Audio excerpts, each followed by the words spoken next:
With Richmond in the rear view, it's time to turn our attention to Michigan. Brian and I are here to take a quick look at the outright board as well as where there may be value in terms of head-to-heads, placings, matchups, all that good stuff. Plus, we'll talk the Austin Dillon drama, what Joey Logano should be doing, and what NASCAR should be doing. All of that and more on today's Angle of Pursuit podcast. Ross Chastain used the wall all the way around this racetrack. Logano has been the class of the field. Check out the big brain on grass. Yeah, I need to change my underwear. Brian Twining, still on the road. This time from the friendly confines of Las Vegas, Nevada. I'm at home doing my thing. Brian Twining, Richmond is in the books. We'll talk DraftKings, how that went. We'll talk the betting card. But let's start with the race before we get, we'll get all of Richmond in the rear view before we turn our attention to Michigan. Do you want to talk the fun stuff or the shenanigans first? Well, I think some of the fun stuff was the shenanigans and vice versa. Fair. Who would have guessed that quite possibly the two of the best cars of the day were going to be the 99 and the 3, whether it was strategy with the 99 getting on the reds before most other drivers, or it was the 3 who was the best car on the prime tire for the entire race. No, I mean, the 20 was the best car. I will fight anyone who wants to argue that. But Austin Dillon. I'll agree with you. Let's just say this. We talked futures, we talked playoffs, we talked how it's going to shake out. There was not one conversation about the 3 being a playoff driver. Not even a fraction of a conversation. Nope.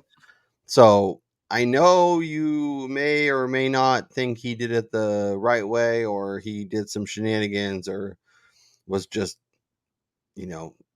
playing dangerous. The 3 is in the playoffs, so props to him. If you would have told me an RCR car was going to sneak into the playoffs, it certainly would have been Dillon. I would have been like, how did Kyle Busch pull a win out of his ass? But we can get into that a little bit later in today's show. Oh yeah, if we get 2 RCR cars in the playoffs, I might just, I don't know. I don't know what I'm going to do, but there's no way that happens. The prime tire. Let's start with that because that was fun. The prime tire versus the option tire. I'm excited about what it may mean. I know, we talked about it kind of before we saw it. I was a little initially not super excited, and it's still like, I don't love it. It's definitely going to provide an live betting opportunity. I think it's a lot stronger than we expected. Chris Werme called for just the option tire to be the tire because when we get good fall off, and then there's going to be some strategy and all that kind of stuff. And Denny Hamlin, go ahead. Denny Hamlin kind of echoed what Worm said in his first Action Detrimental podcast this week by saying if they went to only the option tire, even if everybody was on the same tire, same type of tire, where you're going to see the guys who are able to preserve their tires better super late in a run be able to make passes. And he said it would increase passing even if everybody's on the same tire. Yeah.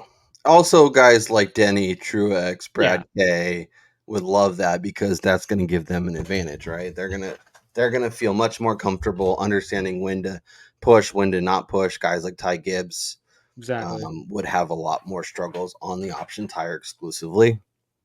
I do like seeing, not only is there like the strategy of, okay, when do we apply it? Do we get on it now? Chris Bell got on it and was trying to run away. If not for a speeding penalty, he wins the race. I'm gonna die on that hill. I agree with you. This is I'm going to agree with you. I think Christopher Bell was by far the best car. He had like 15 or 20 more fastest laps than anybody else. I'm so annoyed. Yeah.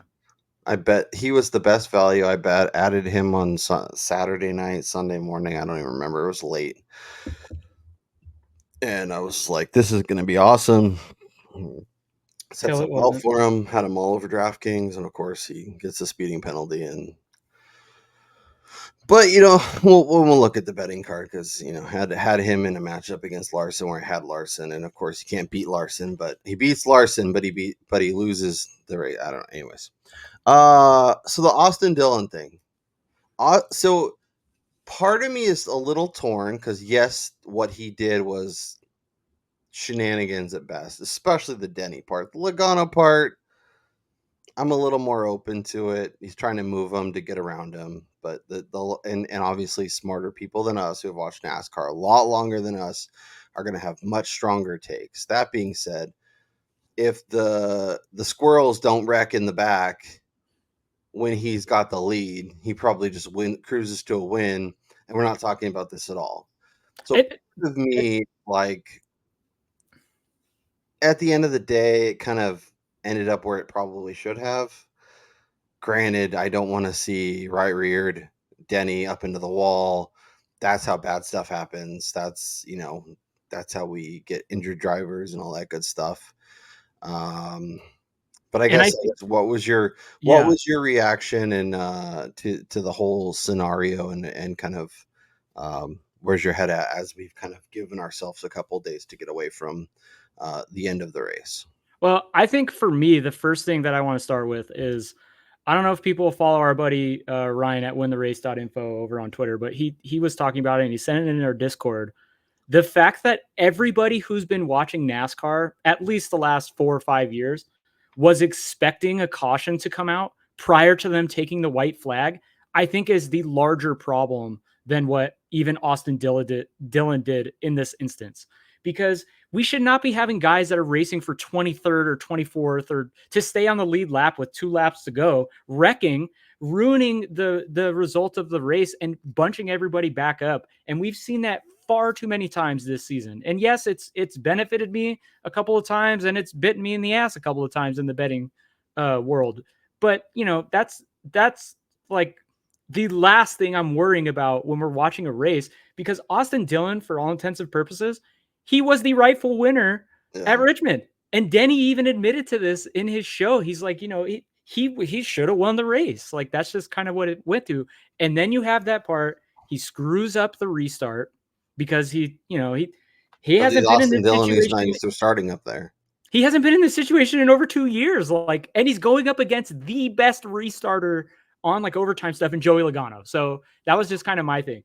When I was watching the end, when Logano passed him, I was at an airport bar, and when they were coming into turn 3, I even said it, YOLO, because you knew Dillon, it was in his mind. He's either going to do everything possible, including wrecking everybody around him to win the race, to get into the playoffs, or he's just going to settle for second or third, and it's just going to be a good finish in a season that is otherwise an utter disappointment. Yeah. And so we can all agree like what he did is probably going beyond the boundaries of what drivers should be doing on a Sunday, intentionally wrecking people, intentionally making contact and moving is slightly different than what we actually saw there. But I can't fault Austin Dillon for making the decision he did, because NASCAR has never taken a win away from somebody for doing something in this instance. And if they do that, so be it, but he's taking the chance that they're not. And in a system where a win gets you in, regardless of how shitty your season has been, why wouldn't he do that? Yeah. Well, and I think we've learned, and Greg Mathern was tweeting about like the overtime rules and how that kind of, maybe it's time to reevaluate that. But like, I think the fact that we're getting this much conversation, I mean, if I've learned anything from the NFL, they're not necessarily worried about things looking poorly. They're more like they want to be in the conversation. The fact that NASCAR is getting like it's national like one of the number one trending things on Twitter. They're showing stuff on SportsCenter at like middle of the night. Like they don't know. NASCAR doesn't get this kind of attention almost ever. So they're gonna keep this stuff going because from a more wide band fan perspective, overtime is exciting. It's crazy. You literally could have the race won, but then something's going to bunch it up and then we don't know what's going to happen. it's like 4th and goal from the 1 with the game on the line. Yeah. Everyone's going to be tuned into their TV. Even if you didn't watch 90% of the race, and I know most of us that watch the whole race and are invested in this week to week, that's not what we're looking for. But if NASCAR really wants to grow the sport and continue its clear upward trajectory, because it seems it's garnering more traction, they're going to keep stuff like this in, even if it kind of annoys the hardcore, because we're going to be there every week, and even if we're annoyed, and if we're annoyed and we're And then NFL fans complain about pass interference every single week, yet we're lining up to watch all the games. And we watch it every single week. And just to go back to your point about how this is drawing more attention to it, going back to my experience of watching this at an airport bar in Canton, Ohio, leaving the Fantasy Football Expo at 9:20 at night, when I let out a very audible "holy shit" when Ricky Stenhouse and Ryan Preece wrecked, bringing out the yellow, I had every single person at the bar, 20 people, wondering what I was watching.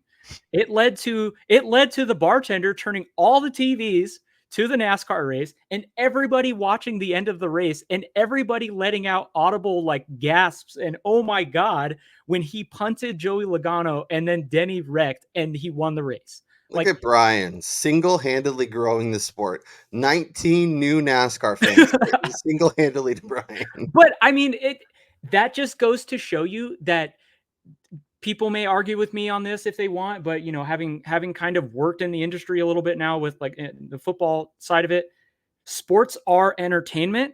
Entertainment is sports. People have to realize there is no sport unless fans are watching this. If NASCAR wants to get to this thing where they don't care about being entertaining, that's fine, but you're going to lose a shit ton of eyeballs on it, and you're not going to make any money, which is already an issue from the owner's perspective. And so people that are complaining that this happened, I don't know what to tell you. Like you need to understand and go join the old folks, the baseball people that I once was, and realize like evolution needs to happen in order for the sport to continue to thrive. Yeah, and it's easy for us to say, right? Because we're newer NASCAR fans, but this is how you get people in. You get them in for the end of a race. Oh, and then they're back for another end of a race. And now they're invested for maybe the last, all of stage 3. And now they're finding a driver that they really like to cheer for. I know, the stage breaks and some of the new stuff didn't go over well initially, but this is what it's doing. It's not just cars going around in circles for 3 hours and then we have a race at the end. We're having races for stages. We're having now with the option tire opportunity to take advantage of that, plus excitement at the end. Like I said, what he did to Denny shouldn't be done, and he'll probably get fined, especially if there's audio of the crew chief telling him to wreck him and do all this stuff, and that'll work itself out. Yeah, I just want to close out. I in no way, shape, or form do I agree with making the move to intentionally wreck somebody.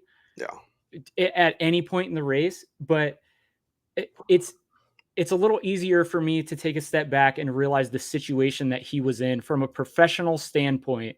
When your job is to win races and your job is dependent on you making money for your team and as a driver, as an individual, I cannot with one iota of emotional stuff badmouth what Dillon did just because he was in a lose-lose situation in that instance. We go back to what Michael McDowell did a couple weeks ago to Ryan Blaney. He's in a very similar spot. He's on the outside looking in. He needs to win. That's how he gets in. He's in a smaller team that needs to make money that hasn't been doing well. RCR, they haven't been competitive for majority of the season. Here I am. Here's my shot. Here's my chance to shock the world and win a race, and he took advantage of it. Yep. All right, Brian. Let's talk DraftKings, betting, all that stuff, because we had a great week on DraftKings. Lo and behold, because we had Austin Dillon and Daniel Suarez. I was so mad and then so happy at the end because it didn't. But I was like, we should be betting Daniel Suarez at 80-1, right? We should be betting Daniel Suarez at 80-1, You right? were And saying you're like, that. Trackhouse sucks, Trackhouse. And what does he do? I mean, and he obviously finishes 10th, so it doesn't matter. But there was multiple points in the race where he looked like a contending car that could legitimately make some serious noise. So we had Dillon at 11% in this contest, Suarez at 12%. Did the Trackhouse double with Ross. Chase was really underwhelming and basically non-existent. Hendrick as a whole was kind of underwhelming. Yeah. Larson was fine, but They haven't, but it's interesting though, because they haven't been great at Richmond in the past anyways, like recent years. And we'll talk about Ryan Blaney at some point, but it really seems like they're whether they're in good form or they have been awesome at this track type or whatever. If there's one track where they just don't do well, it seems to work. William Byron last year, I'm trying to remember what track he struggles with. But there's one that he was off. I was like, oh, we're getting a good number. Let's jump on it. And he was awful again. He doesn't finish inside the top 20. Blaney, same thing this week. So, yeah, I don't know if it's just like they don't see the track well or they overestimate what their car can do or what the deal is, but or maybe it's the team takes it to the track.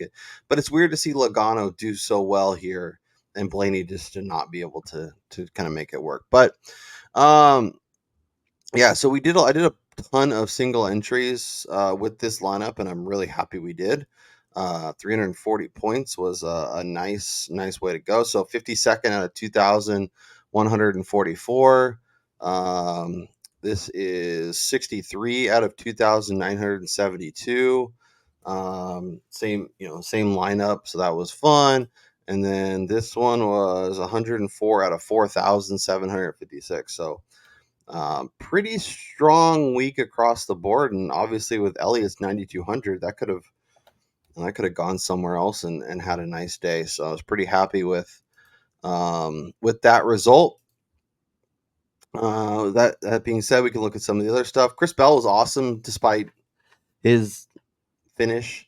It was interesting to see where they ended up putting, and see where they ended up kind of scoring everybody, because it seemed like Denny was either first or like fourth, and then he gets second. So just going back to that real quick, let me get on my soapbox and bitch real fast. I don't understand how they can score Denny Hamlin second, because to me, when it looks like if they threw the caution immediately like they did, it's at the moment that Austin Dillon is turning Denny Hamlin with Hamlin in the lead. So it's either Hamlin should have been awarded the race win when the caution came out, or he's finishing fifth. Yeah. There's no camera that shows Dillon in front of Denny when the yellow comes out. Yeah. So I'm not really sure kind of how that came about, but yeah, that was. And in that case, if they rescind the win from Austin Dillon, guess who's your winner? It should be friggin' Tyler Reddick, damn it. Well, and I heard some books where I watched Wormy's post race thing, and he was talking. Some books were saying they were paying out Reddick as the second place. Yeah, so some books cash, so they grade tickets immediately, like when the results are first posted. Other books wait for official results. So yeah, people were cashing if they bet both Denny Hamlin and Tyler Reddick top Toyota at different spots. They were cashing both. Yeah, so props to you if you did that. Truex was really good until obviously he had issues and was out of the paint. Blaney was fine, but he was just kind of underwhelming. 10% ownership. Chase Briscoe. I don't know why I keep trying to make him happen. I'm really interested to see what he looks like in the 19. Like, is it really just an SHR issue, or is he just kind of not as good as we kind of people kind of as kind of the upgrade? So we've talked about this, and this is something that's been weighing extremely heavily on me as we wind down the regular season. Is at some point you had to figure SHR and Front Row Motorsports and now Spire with the 7 of Corey LaJoie. Like when are they checking out essentially? Like when is everybody now looking forward to 2025 as opposed to actually putting every single ounce of effort into the current season? And I think when we've seen it numerous occasions already the last couple of years, when guys are moving from one manufacturer to another, they really start to fall off towards the back end of the year because they start getting limited on data. They're like, not even teammates probably aren't sharing as much and vice versa. So, well, and especially with like smaller teams like Aspire, SHR is yeah, obviously going down to one ride. Tony Stewart's basically cashing out. yeah, They're not going to invest as much either, so that makes sense. It was frustrating to see Josh Berry's day end the way it did, but yeah. and then And that's obviously why I was just gonna say, and that's why, like for Barry, I sat on that super long outright ticket, but I had no action on him. Right. Even DK, I wasn't too excited, other than like something like this where you were trying to play against the field. Yeah. So yeah, Bowman. Was Bowman the most underwhelming driver of the day? I know Wormy had him as his couch bet. He was going to get a new couch if Bowman did well. Bowman did not do well. Spoiler alert. Hey, I had a significant amount on Bowman, long plus odd top 10 bets myself, so I was not happy. I'm really mad at myself for not diving into the Bubba stuff because he was awesome. He's great. Let's talk betting cards. So obviously a little bit of an underwhelming week for us. That being said, I did have Chris Bell in the outright. I found a 7-1 at Bet365. That was cashing if he finishes if he doesn't get the speeding penalty. The Barry that's a great number. Like you can't look at that and say, oh, I shouldn't have bet that. No, that's when him and Hamlin and Truex were all in like that 4 to 5 range. Yep. And then after practice and qualifying, he drops to like 5.5, 6, and then you find a 7. Like you just have to fire at that point, and it was the right bet. Suarez obviously cashed the top 10 for me. That was a nice play. Especially if you could get the 4-1 or 5-1 that you could find in market. And then I Barry over Busher, just to fade you, obviously. And then the Barry didn't hit, obviously, and then Byron was underwhelming. And Larson, whatever. And then you had Chevy to win, which I tweeted at you. Austin Dillon being the reason why Chevy wins the race. It's disgusting.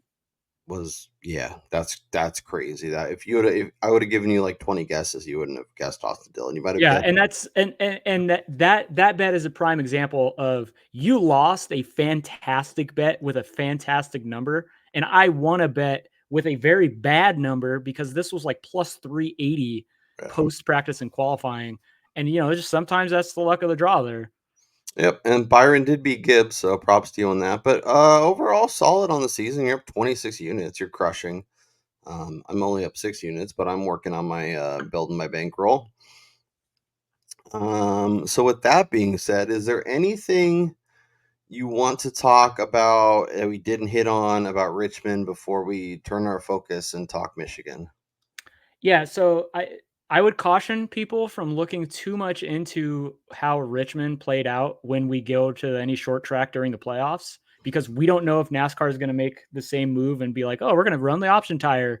And even if they do, the strategy part of that is so difficult to try to handicap that it's hard to use that as like a data point other than just like overall maybe speed on said tire. But finishing results or average running position, blah, blah, blah, that's all going to be thrown off by that. Yeah. All right, let's shift our focus. Let's talk Michigan. So obviously Michigan fast 2 mile, not quite an intermediate, but not a super speedway either. We'll kind of mix in some super speedway thoughts, some intermediate thoughts, just guys that are good going fast. Lead foot drivers, essentially. Exactly. Throw it in the corner, see what happens. So Hamlin 6-1, Larson 6-1, Blaney 6.5, Reddick 7, Keselowski 9. I know I've seen longer. While I pull that up, I guess, and I've seen, Reddick at a little bit longer of a number. I know that there's some I think he's different. 10 at MGM. Yeah, so I guess for you, Brian, among the upper echelon, is there a name jumping out to you? Anybody that you're excited to bet or like keeping an eye on before we get into the kind of the better values? Well, you already know I'm going to add Reddick regardless. Well, not regardless. At 10, I don't mind playing it, but when he's single digits around Denny and Larson, I'm probably not too akin to playing that at this moment because he could miss on qualifying. So I'm not excited about that. I don't mind taking Denny at 6. Like Yeah, he's probably been the fastest car consistently. yeah, they have him. They have Reddick at 9, so he's just. Oh, he's moved. But you can, yeah, he's been the one that's moving the most, it seems. But you can get Keselowski at 13, which I think is kind of interesting. I have a hard time getting to Brad though, Yeah, because sure. when you look at comparable tracks, like we're looking at, 1.5 high speed 1.5s, or in like the case Ryan from iFantasy Race. Again, if you're not subscribed to that, you're missing out. Kansas is probably the closest comp in his mind, and so Brad has been okay at those tracks this year. He hasn't necessarily been fantastic, and it's Yeah. with Keselowski and RFK in general, it's all about strategy plays and stuff like that. And the fact, like, this is Brad's hometown. He's never won here, so I don't know. Maybe there's a little bit of too much pressure he puts on himself at this racetrack. Yeah, I mean, I'm looking at iFantasy Race's Michigan Next Gen tweet that he sent out. I retweeted it over on my Twitter if you want to go check it out. But like his top 10 average, Brad's 8th in terms of finishing. He's not in the top 10 in terms of total speed rankings. And he's 7th in terms of driver rating. So like he's fine. Like he's solid, but he's not among the elite. He's not, and he's kind of being priced aggressively because this is his home and everybody thinks he's going to win eventually and everyone lines up to bet him. So it's kind of interesting. Christopher Bell at 10. I don't hate that, but he hasn't been the juggernaut on this track type like we saw last year. Yeah. And then also too, real quick, something that just popped into my mind. We only have 3 races left in the regular season, and you have so for instance with Brad Keselowski, his teammate Chris Buescher, he's got to get good results or potentially win a race to advance in the playoffs, with Austin Dillon stealing one of the spots there. So I'm a little worried that we run into a situation where, say, RFK and Keselowski is like, look, I don't really care how I'm running. We're doing everything to test out to give you the best possible chance to win the race and advance. And the same thing for Toyota. We're kind of in the same situation as we were last year, where JGR guys are pining to get Ty Gibbs, their teammate, in the playoffs, but they also have fellow Toyota driver Bubba Wallace, who is owned by Denny Hamlin, who has already admitted he would rather have his driver advance than help a teammate. So, like, it's going to be really interesting to see how these guys start to play into their teammates' situations as opposed to their own goals to win a race. Well, and this is a good spot for Chris Buescher to get a win. This is a good spot for Bubba Wallace to get a win. And Ty Gibbs been fantastic on 1.5. So yeah. So that's a great point on your part. So let's talk about kind of those low double digits. We have Bell, as I mentioned, 10-1. It's kind of interesting to see him there, but he's much like Keselowski, where he's not mind blowing by any means, but he's also not terrible. He's just kind of rock solid and top the kind of 5-7 car instead of a real contender. Logano at 10, Truex at 10, Byron at 15, Buescher at 15, Tyrone Gibbs at 15, Chase Elliott at 15. Then we start talking guys in the 20s. Do you think there's any potential where if we get in on a Bell, Logano, Truex, Byron, or Buescher, or even Gibbs or Elliott, I guess too, where if you jump in on them, we're talking on Saturday and their numbers moves pretty significantly because they qualified well and they kind of lived up to what some people thought. I mean, of this group of drivers, I obviously I think Christopher Bell, if he pulls it again like he did last year, he's probably in that Kyle Larson, Denny Hamlin range. So I mean, I don't fault anybody getting to him at 10. And then out of this group, I would probably say that Byron. I mean, we did it last week. We fell victim to it last week, and you referenced him at talking about regardless of if he's at a track that he's not successful at. Like, how do you not bet one of the championship favorites he's just in a rough patch right now at 15-1? Because if he shows speed and he qualifies near the front, like this 15 number is gone. Yeah. It's just like, what do we do with Byron? Like, I'm just going to pull up his 2024 results. It's been a frustrating year for him after looking so dominant and so strong. Richmond 13th, Indy 38th, but then 4th at Pocono, 8th at Chicago Street, but then 19th at Nashville, 26th at New Hampshire, 2nd in Iowa, 30th at Sonoma. He's been like not quite checkers or wreckers, but like pretty much awesome or terrible. Like not a lot of. He hasn't been rock solid like we expect. Like there was a stretch from Coda to Dago where he went 1st, 7th, 1st, 3rd, 7th, and everybody's like, "Oh, Byron, solid." Wormy is. That's probably a little after maybe the Darlington race or something where Wormy was basically like, "He's our generation's Jimmy Johnson," and he's just been a up and down roller coaster the rest of the way. So I guess if you're gonna get in on Byron, the outright market is the way to go.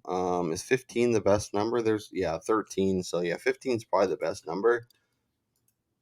Yeah, I mean, you really want him to like pop and look awesome, and then obviously if he looks awesome, you can supplement with top 5s, top 3s, that kind of stuff. But yeah, he's just been like either awesome or terrible, not really in between. Yeah, and I think also too when we're talking about Byron is that if he shows up and he's back half of the top 10 in qualifying, he never really shows the speed to compete with the fastest guys. I mean, what's he going to shorten to 12 at this point, 12 or 10? Like, he's not, because of his current results and just the way they've been driving, the last month or so, even if he's good, but not great, like you're still going to get a decent number on him. So I'm not rushing to the window to bet him. Yeah, and I think if you do jump in early because you think he's going to qualify really well, you can always fade him in matchups and stuff and kind of balance out your exposure that way. Truex 10-1. So Truex is the shortest number that I have. Second shortest, pardon me, because I have the Reddick 10-1, but I don't even count that anymore. I actually got Truex at 14 at a local here in Vegas. That number, I think it's shortened to 12 or 13 now, but 10 is a little short. I don't know. Again, like, I don't know if I could get there because we're talking about Denny Hamlin and Kyle Larson are still going to be the class of the field. And if they pull it, these numbers are probably staying the same, maybe even if not getting longer. Yeah, I mean, Truex was incredible here last year, so I think that's where a lot of the buzz is coming from. Yeah. And our favorite offshore has him at 8, so I think that's where the money's coming from. I mean, he's been fast at this track type this year as well. And I think in general, Toyotas have been fast on Sundays at these high-speed tracks. Yeah. Buescher, Gibbs, Chase, or should we just start talking like the 20s and beyond? Look, Ty Gibbs should not be priced shorter than Bubba Wallace. Ty Gibbs has been really fast at these races, but when you account for Bubba's history at high-speed intermediates, albeit he's been a little bit worse at the end of last year and this year, and current form heading into Michigan, Bubba should be priced shorter than Ty, but in that 20 range. Neither of these guys should be 15. Just a little quick note on Truex. 8 of his last 13, he's been inside the top 6. He's a monster. He's been top 3 in 3 of his top 5, and 4 of his last 5. 5 of his last 2, 3, 4. I mean, a lot. 4 of his last 7. So, and he's been like, he was stage 1. He won stage 1 and stage 2 last year. He's multiple stage wins. That's kind of interesting. I can And he see why. drove through the entire field in stage 2 to get the stage 2 win. Yeah. I was watching the race prior to jumping on here too. Nice. I appreciate that kind of dedication. But yeah, I'm with you on the Gibbs versus Bubba thing. Bubba's tempting. Bubba's been much stronger, much more consistent. He was good here last year, not great. But this is we think fast, we think mile and a half, think Bubba Wallace, and he needs a win. So if you can get him at, so he's 24 at FanDuel as of this recording. Yeah, I like that a lot. And Truex is 13 there for what it's worth. I always wonder though with him, like he's always somebody that like even when he's awesome, like his number doesn't move like it should. No, like it's probably gonna even if he qualifies up near the front, it's probably gonna shorten to 16, 15. And we also have to account for if we go back to last year, this was basically in the spot of Richmond with 4 races to go. He was points racing that day, and he could be doing the same thing this week as the guy that's currently above the cut line. I just wonder with Dillon winning and Truex and Busher being so good here, if he can afford to do that. Hey, don't forget about one more guy that we're about to talk about in lower in the line. Brian wants to bet the dumbest bet I've ever seen. Line up Charlie Brown. Come take your kick while Lucy moves the football on you. Okay. Go ahead and bet on one of the squirrels who is not priced like a squirrel. I fade him every week in matchups, and it works out great for me. Tell me why Kyle Busch is a good bet this week. Tell me why. Kyle Busch is one of the best drivers in the sport at Michigan. His best race this year was at Kansas. One of the closest comp tracks in terms of overall speed and such. His teammate just locked himself into the playoffs and showed up with tremendous speed, while Kyle Busch himself also had a pretty damn good car and wound up finishing 12th despite having multiple issues on pit road. Now, we haven't seen the official word on Austin Dillon yet. I don't know if it's been announced. We're recording this at 11 a.m. Pacific time.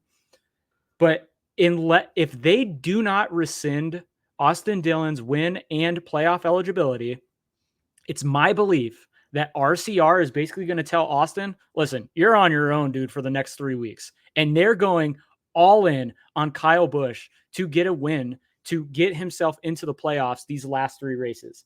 And something else that I actually thought about, and I was talking to somebody on Twitter, is that with all 4 HMS guys already locked into the playoffs and Chevy seemingly being, second tier manufacturer this year to Toyota, who's to say that Chevy didn't get together over the break and decide we want to try to get as many more of our cars into the playoffs, which is why we saw Trackhouse show much more speed than they had leading into the break, and RCR show up with seemingly illegal cars because they were faster than they've been the entire season. 44-1, I don't know if I can get there. I don't mind it because if he does qualify well, it's probably getting shorter, probably in the mid-20s. But I got 50. Like I'm gonna throw a dart on 50-1 on Kyle Busch here. Kyle Busch going back to Darlington, May 12th, 27th, 15th, 35th, 12th, 35th, 35th, 27th, 9th at Chicago Street, 32nd, 25th, 12th at Richmond. 12th at Richmond is his best non-road course finish since May. That's all right. I'm like, let's look at names that I'd rather bet than Kyle Busch. Ross Chastain, 44. Daniel Suarez, 50. So I'm glad you say that. Ross Chastain is also Ross Chastain and Kyle Busch were the first 2 outrights that I added. Same conversation with Busch goes applies to Ross Chastain. Suarez is already locked into the playoffs. Yeah. Both of them were actually pretty strong here last year. Ross Chastain's best tracks this season have ironically been the fast intermediates, where even though they haven't shown speed anywhere. And also too, like when you look at guys that are going to use strategy to also find track position, Chastain is probably atop the list there, especially knowing he needs a good finish or a win. And so I'm not saying to go play Chastain in matchups or, top 3, top 5, type stuff. But if I'm going to get 50-1 on a guy who has shown in the past that he can win races at this type of track, sure, why not? Yeah. And even the 44 price that's shown here on FanDuel, like, yeah, I don't mind that.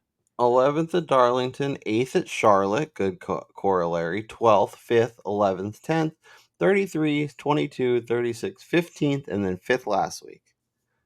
He's been much stronger. I think his numbers are much better. And what was I looking at?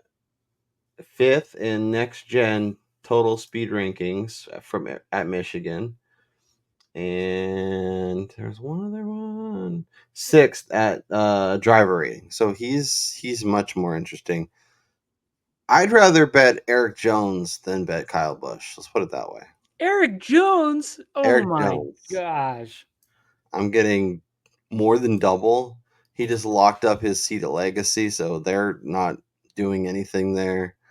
If there's a guy, I know he's been ass, but they've both been ass, and I get 120 instead of 44. And he's the guy that when we think Eric Jones, like obviously he's not good, but fast tracks is the place where he does his best work. Yeah, but I think we've seen it, the progression of the next gen car. I think we've reached a point where any advantage that the guys driving in the mid tier or low tier pack teams had when they first introduced the car, as everybody was learning the new vehicle, I think that's completely gone.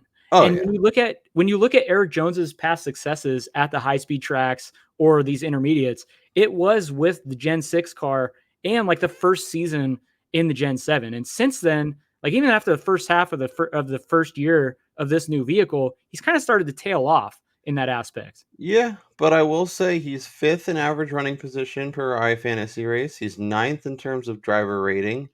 He's 9th in terms of total speed. His last 5 trips have been 10th, 8th, 18th, 27th, and 11th, with stage 2 being 6th, 7th, 4th, and 5th in 4 of his last 6 races. I don't think he's great, but if you're telling me I can get him at 3 times the odds as Kyle Busch, and he might be there, I'm going to take... Actually, you know what? I'm going to put it on the card. Eric Jones. Oh my God. Welcome to the card. I mean, you're playing like a 1/10 of a unit on this. So yeah, 125 to 1. Is it the best number I can get? Is there like a 200? I've made worse bets by playing like Austin Cindric at 150. So oh yeah, no. We make terrible bets all the time. You can get Jones at 1.25 at Bet 365. Yeah. MGM and Caesars has him there too. Yeah, that's not bad. I'm not gonna hate on that, especially for tiny little bet. Yeah. Anybody else in terms of outrights that you're contemplating, interested in, all that good stuff?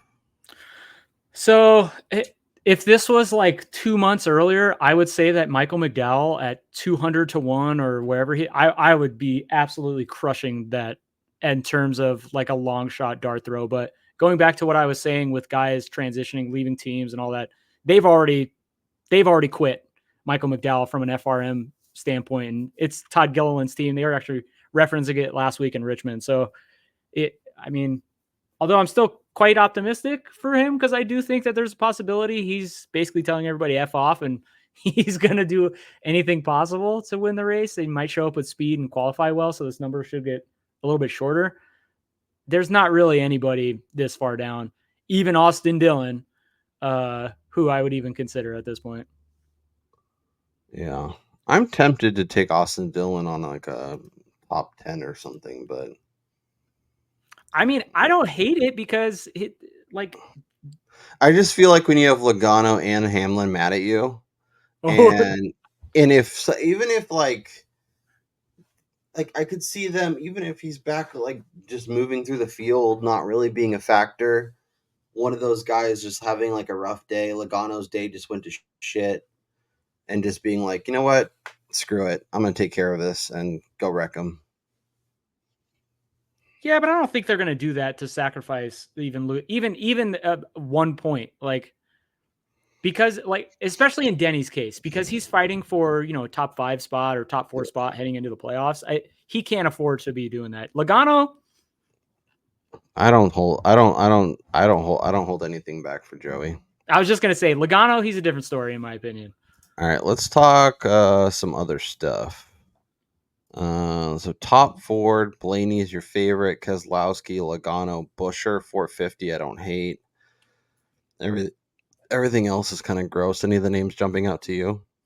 So I like the Busher one, just simply because they're going to have to be doing everything to manufacture a good finishing result. I kind of want to bet him on an outright, but the problem is that he doesn't need to win or risk wrecking going for a win. They just need a strong finish, and we've seen him perform extremely well here in the past. And I do think that Keselowski is going to do everything possible to push him to a victory.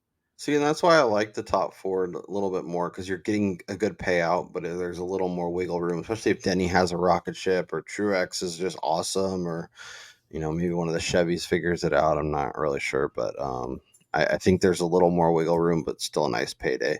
Yeah. Denny at 250, Reddick at 3, Bell at 450. Truex at 450, I don't hate. Bubba at 7. I mean, not Bubba. Rick Gibbs at 7. Bubba at 12. Bubba at 12's not. I think it's too short. Yeah. Yeah. I'd rather just bet him outright. Well, honestly, I would rather get him like a top 3 or a top 5, which, yeah, you're losing value, but it also presents the opportunity that both Denny Hamlin and Tyler Reddick, or Denny Hamlin and Christopher Bell, can finish ahead of him, which, I mean, it is probably the most likely scenario anyway. So yeah. Let's go schedule. Any interesting matchups popping out? Let's make sure I'm actually looking at the race instead of qualifying. Larson versus Hamlin, Bell versus Truex, Blaney versus Reddick. Busher is a dog to Byron. Don't hit that. yeah. Ross plus 110 against Alex Bowman. Well, you already know from our texting, I obliterated this already. Going back to what I was preaching about Ross Chastain, he has been really good at this track type this year, and he's been pretty good at this, like, especially if you narrow it down even more to this and like Auto Club. Yeah. In the last couple of years in the next gen car, Chastain's been incredible. So if I'm going to get plus money on a guy who needs good finishes, I'm going to take it. Yeah.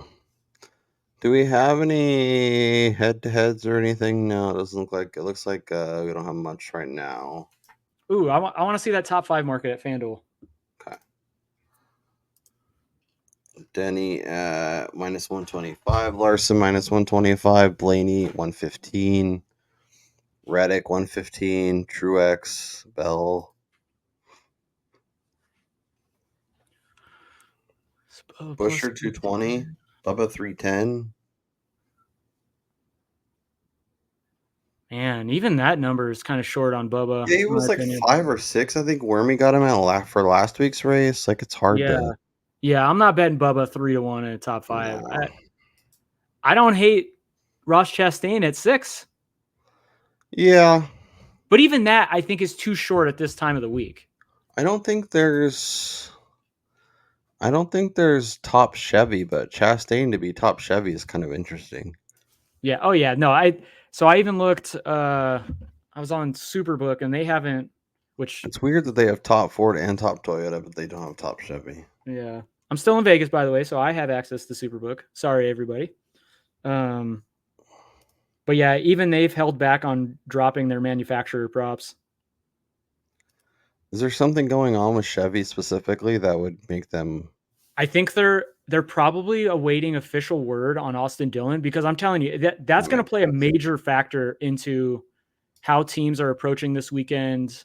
And because it's going to either it's going to still stand and it's going to remove a playoff spot, or it's going to be wide open again. And then you're going to have more guys going for winning, and it's going to change plans, I think. They're not gonna take away his win. Like not to Richard Childress. There's no way. I don't think so. But like the If fact he was that like we a haven't Spire heard driver or Legacy or something. the fact that we haven't heard something yet, like when do they normally drop that is what I don't really know. But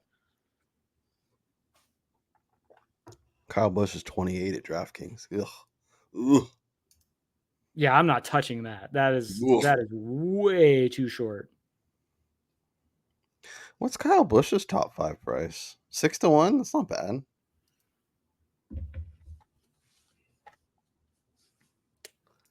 Oh. So now you're on the Kyle Busch. No, I think he's awful, and I think he's gonna be 35th. But if you think that he could be decent, 6-1 is a decent price. Oh man! Look, it obviously 50 to 1 or 44 to 1. Like, you're not having to go all in to actually profit on this. You know, For it's sure. a very small percentage of your weekly handle. So Plus 150 to top 10. Busch and Chastain. oh no way! That is way. Oh wait. Individually, Yeah, man, they're the same price. that's so. Which tells me rough. that I'm going to get a Chastain versus KFB matchup, and I can't wait to hammer that. I hope I get it both ways at two separate books. I'm sure you will, and you'll lock in your profit. So I'm all about the arbitrage now. Yeah. How you going to arbitrage your way out of that Martin Truex championship future? Because he ain't winning this week either. Oh man, yeah. So I actually, for those that don't know, I got Martin Truex Jr. Championship 20 to 1 at Circa last week, which I believe is still the number. And also I'm surprised it's not longer. Oh gosh. Brian's gonna double down when it's like 35 when they announce Austin Dillon's win is legit. I mean, Truex is getting into the playoffs. He has such a large gap on the next Is he guy. getting into the playoffs and actually gonna have a chance though? Like he would have to win in the playoffs in order to get to the.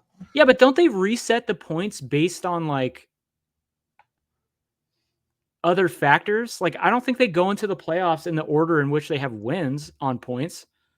I don't know. Because for instance, Dillon and Suarez and Cindric in the playoffs, they're all technically ahead of Truex because they have wins. But for overall point earnings, Truex is well ahead of those guys. Yeah. Is Tyler Reddick gonna win the regular season? He's close, man. Yoder asked me who was gonna win the regular season last year, and I was like, or last week, and I was like, Kyle Larson for sure. But I don't feel as good about that, especially now that we're going to Michigan. And I thought he was gonna be much better last week. Yeah. Reddick hasn't been great at Michigan, so that's one boon to anybody that had Larson on that. But it's probably just Denny. He's 21 points. That's a lot to make up, though. What? That's a lot to make up in 3 races. That's true. Like, Reddick's average finish at Michigan in his 5 Cup Series races is 26th. That doesn't seem good. No. Yeah. Even worse. Denny's the only one that's really within like a shouting distance that's not named Tyler Reddick or Chase Elliott, right? Yeah. But so even worse for Reddick. His last 4 finishes are 24th, 29th, 29th, 30th. And yet you're betting him to win those this week? I bet him every week. I have to. I'm stuck with him. I feel like I should bet Tyrone Gibbs at this point then, just for the. Believe me, if I get another Reddick versus Gibbs matchup somewhere, I'm betting that. What's the best number I can get on Gibbs? I think he's 22.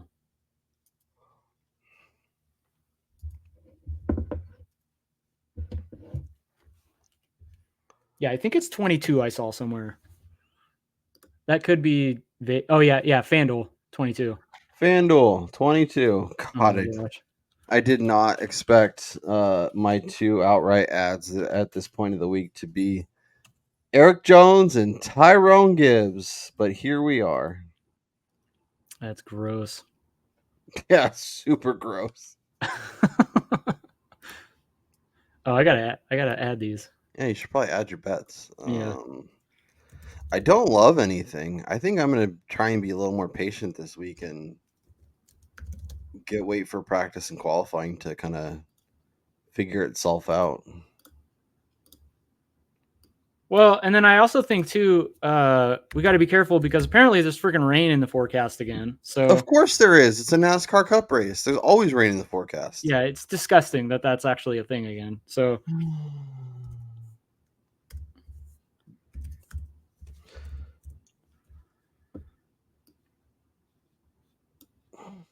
where did I want to go? Oh yeah, I am going to add a little bit of that Busher top Ford number.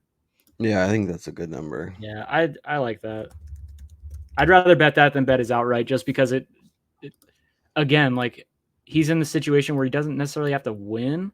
He's got to finish ahead of Chastain and Wallace and get good stage points too. I think that's going to be really key as well. When we finally see stage bets, guys like that are going to be prime candidates for stage matchup bets and that. Yeah, and he's facing Logano, Keselowski. You know, those are, I guess, his biggest competition, Blaney, for the top 4 position. So Yeah, I feel like his price doesn't necessarily reflect what his true odds are of winning that bet. true. Oh, that's what it was. Anything else you want to look at? Anything else jumping out to you? We've almost hit the hour mark, so we can probably recap what's on the card and get out of here. But I just want to make sure we didn't miss hitting on anything before we call it a day. Yeah, no, I don't think so at this time. I'm trying to slow play the markets again, just kind of make sure I don't get head over heels too early. Yeah, I'm sure we'll be chatting Saturday night and spraying the board, but at this point, we'll try and keep it within reason. I only have 2 outrights. I haven't added any matchups or anything. I'm going to be on the lookout as they start kind of trickling out, and I'll tweet anything out that I find. But I have Eric Jones at 125 just because Brian bet Kyle Busch, and I have to match his crazy. And then Ty Gibbs, 22. I think he has a legitimate chance to win. I think he's going to win before Tyler Reddick, and he's pretty good on 1.5 miles. So let's see if he can get another JGR car into victory lane and into the playoffs. Brian has Kyle Busch, Ross Chastain, Martin Truex, Chris Buescher to top 4, and Chastain over Bowman. I like the Chastain. I like the Truex. I actually like all of it. If you took Kyle Busch off of your card, you'd be in such a better spot. I mean, it is a quarter of a unit, so it's obviously not that big of a deal. Brian Twining, it was good to get back.